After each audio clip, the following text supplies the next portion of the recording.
Hello guys, welcome back ulit sa ating YouTube channel. Ngayong araw ituturo ko kung paano ako nag-apply ng grid sa aking drawing. Yung grid po na gamit ko yung apps, yung Drawing Grid Maker. Hanapin nyo na lang po sa Play Store. Tapos pag kinlik natin yan, ito yung lalabas. Tapos i-click natin yung sa kaliwa sa taas para maghanap tayo ng yung picture na gamitin natin. Tapos click yung album. Tapos hanapin lang yung picture na lalagyan natin ng grid. Tapos ganito na yung lalabas niyan. Tapos pindutin lang natin tong sa taas, sa kaliwa, pangalawang box. Para lagyan natin, ay panipisin natin yung linya. Kasi pag makapal, natatabunan yung detail ng reference natin. Kung makikita nyo yung apat na box na to, pindutin natin yung pangalawa para maging square yung grid natin. Yung iba kasi hindi nasisira yung drawing kasi hindi talaga square yung grid. Tapos pindutin lang natin to, i-adjust natin yung bilang ng box para sumakto dun sa reference natin, yung kaya nating sundan yung detail ng reference. Hanapin nyo lang kung alin yung tamang bilang ng box dun sa reference para mas mabilis natin masusundan. Ayan, kung okay na, ganyan, pindot natin yung kulay na dito, yung sa taas na kuwan, sa kanan, pindutin natin to para maglagay ng kulay para hindi natatabunan yung ginamit nating reference. Ginagamit ko yung grid pa kasi hindi siya, yung medyo light lang siya, hindi matatabunan yung picture. Tapos pag okay na, pindot lang natin to para i-save yung sa gallery natin. Tapos i-back lang natin, tapos punta tayo sa album, tapos hanapin natin yung Drawing Grid Maker sa other album, tapos Drawing Grid Maker, tapos nandito na siya. Tapos yung next natin ay i-apply na natin sa papel. Una natin gagawin, bibilangan natin yung mga linya, yung pahiga na linya kung ilan, tapos yung patayo kung ilan din. Tapos i-divide natin dun sa papel. Kung gaano kalaki yung size ng papel nyo, divide nyo lang yung kung ilan yung mga guhit na nasa reference natin. Yung ginamit kong papel dito ay yung vellum board na orange brand. A4 size siya. Tapos sa paglalagay ko ng grade, gagamitin natin yung centimeter lang kasi medyo madami yung guhit ng grid natin. So magbibilang tayo dito ng kung ilan yung guhit ng nasa grid natin sa cellphone. Yung paiga kasi yung 31, kaya magbibilang tayo ng 31 dito hanggang sa makuha natin yung saktong bilang dun sa papel natin. Tapos kapag okay na, yun, pwede na natin siyang lagyan. Mag-umpisa tayo dito sa kanan. Bibilang tayo ng, ayan, gagamitan ng centimeter. Tapos 1 centimeter din gagamitin natin. Tapos lalagyan lang natin ng tanda hanggang sa dulo. Tapos sa kabila naman, ganon din yung gagawin natin. Dapat 1 centimeter din yung sukat. Tapos kapag natapos nyo na sa dulo, yung sa patayo naman, bilangin lang natin yung kung ilan yung patayong guhit. Tapos yung sa bilang ko ay 18. So may sobra yung papel na bali 4 cm. Hatiin ko siya magkabilaan para nasa gitna yung drawing natin. So mag-uumpisa ako ng tanda natin ay bibilang muna ako ng 2 cm bago mag-umpisa nung 18. Ayan. Ito 1, 2. Tapos dito ako mag-uumpisa. Dito na ako mag-uumpisa ng 18 papunta dun sa kabila para nasa gitna yung drawing natin. Bali yung nagkaroon ng borderline magkabilaan. Para hindi rin nasa gilid yung drawing natin. Tapos pag nalagyan nyo na dito sa taas, ganun din yung gagawin nyo dun sa baba.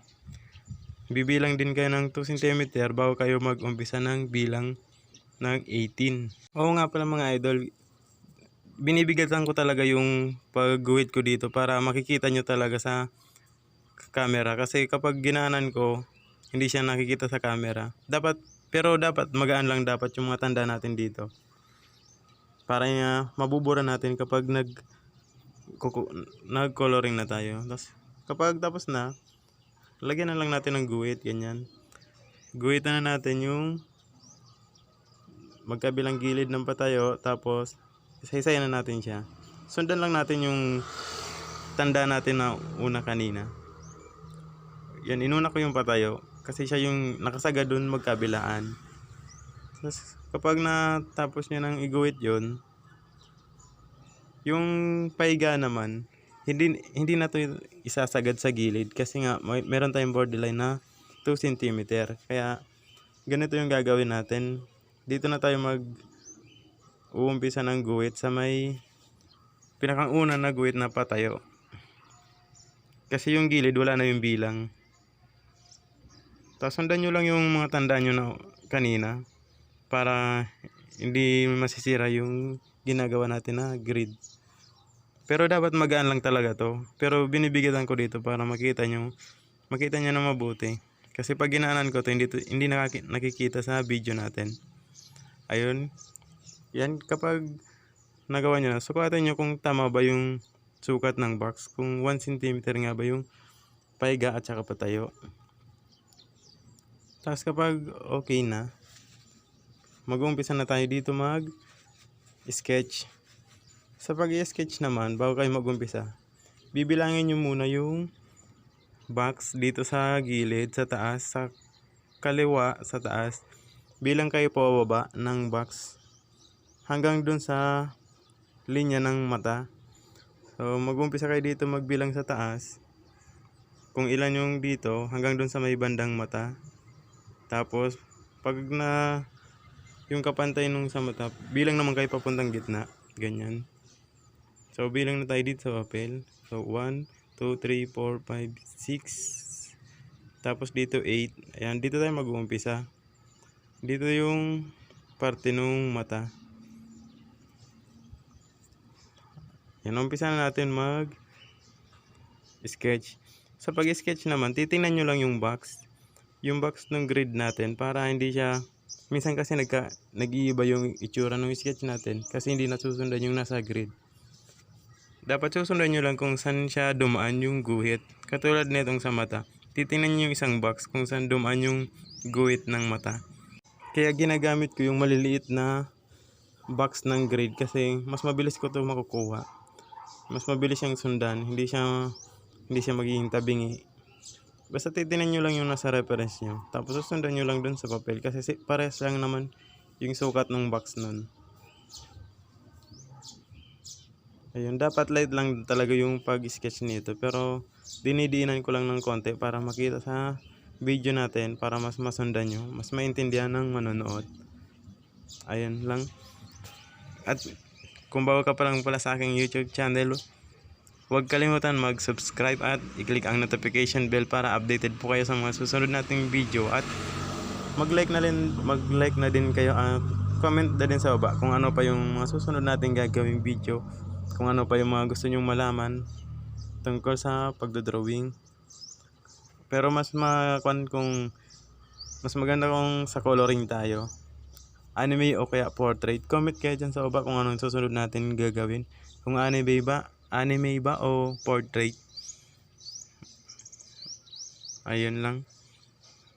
Ayun, susundan lang natin yung nasa reference natin. Tapos important titingnan nyo lagi yung grid, kung saan yung mga detail dumaan. Tapos importante magbilang ng box kung saan banda mag-uumpisa ng mga guhit. Depende kung saan kayo nagsimula, doon kayo mag-uumpisa magbilang para matansya nyo kung nasaan banda yung, kunyari yung mata, tapos yung ilong. Bibilang kayo ng box kung saan banda nag-umpisa yung ilong. Dito yung ilong, kaya isang box yung nasa reference. Kaya dito tayo mag-umpisa din sa isang box. Tapos susundan nyo lang yung kung saan siya dadaan pababa. para pag matapos niyo yung sketch, hindi siya tabingi katulad nung iba na nating nakikita na may ginagamit nga ng grid pero hindi naman talaga siya nakuha kasi nga yung box na ginawa nila ay hindi siya pantay. Tulad na lang sa mga gagawa ng freehand drawing. Dati gumagamit din ako ng katulad din nila, gumagamit din ako ng freehand. Pero mas maganda talaga yung may grid kasi mas kuwang-kuwa mo yung nasa drawing. Hindi ka matatakot na magkakamali ka. Hindi katulad sa freehand, may posibilidad na pag matapos mo ng drawing, hindi siya magkamukha o tabingi kasi nga wala kang pattern. Pero sinasabi nilang cheat daw yung grid, pero para sa akin hindi naman yung cheat kasi pattern lang naman yun. Ikaw yung nagdo-drawing. Pero kahit ano pa man yung sabihin nila, basta na masaya ka sa ginagawa mo, kung freehand ka man o grid user ka man, basta masaya ka sa ginagawa mo, okay lang yun. Tuloy lang natin yung pag-drawing natin. Kasi kanya-kanya naman tayo ng opinion o sadyang magaling lang talaga sila sa freehand kaya nasasabi nilang cheat yung pag-grid. Ayun. Basta titinan nyo lang mabuti yung nasa reference nyo dito. Susundan nyo kung saan dumaan yung mga guhit. Tapos importante magbibilang kayo ng box kung saan kayo nagumpisa kanina. Tapos kung saan naman banda yung susunod yung gagawin. Katulad nito, malayo na dun sa may mata na ginawa ko yung kamay ngayon. Nagbilang ako dito, simula dun sa may labi niya. Yun yung binilang ko hanggang sa may hinliliit ng kamay. Kaya nag-umpisa ako sa hinliliit kasi yun yung box na binilang ko pababa. Tapos kung gusto niyo naman ng mas makuha niyo ng mabuti yung nasa reference natin, sa susunod dito turo ko yung isang klase pa ng grid. Yung may basta maliliit na grid yon, may pa-cross pa yon sa gitna. Sa susunod ituturo ko ulit yon para mas makuha nyo. Pero para sa akin, ang hirap nun gawin. Tapos maraming oras yung kinakain nun bago ka makapag-umpisa ng drawing. Kaya para sa akin ito lang talaga yung ginagamit ko kasi mabilis kong gawin yung grid, mabilis ako makakapag-sketch, tapos mabilis din ako makakapag-kulay.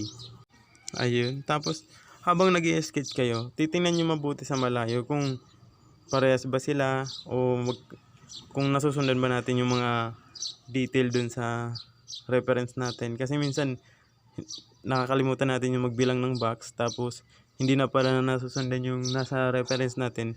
Pagkatapos natin mag-sketch, tabingi pala siya pag tinignan mo sa malayo. Kaya importante habang nagdo-drawing ka, titingnan mo siya sa malayo. Tapos titingnan mo kung tama ba yung mga box, kung tama ba yung dinaanan ng mga detail dun sa grid na ginawa natin. Tapos bago nyo ipagpatuloy, para pag natapos natin, dire-diretso na yung pagdo-drawing natin. Hindi na tayo magbubura kasi may mali pa lang. Ayun. Yun pala mga idol, pasensya na kayo sa video natin kasi medyo naka-side siya kasi nasira yung phone holder natin. Kasi na-tapyas yung gilid. Kaya ginamit ko yung stand lang. Kaya nasa side lang yung video natin. Pero okay lang naman din kasi nakikita naman siya. Kasi hindi naman siya gumagalaw. Ayun lang mga idol, sana may natutunan kayo sa video natin ngayong araw. Tapos ayun, comment kayo sa baba kung nasundan nyo ba o kung may gusto pa kayong matutunan para sa susunod nating video gagawa natin yan. Ayun lang. Huwag kalimutan mag-subscribe at i-click ang notification bell para updated po kayo sa mga sunod nating video. Maraming salamat.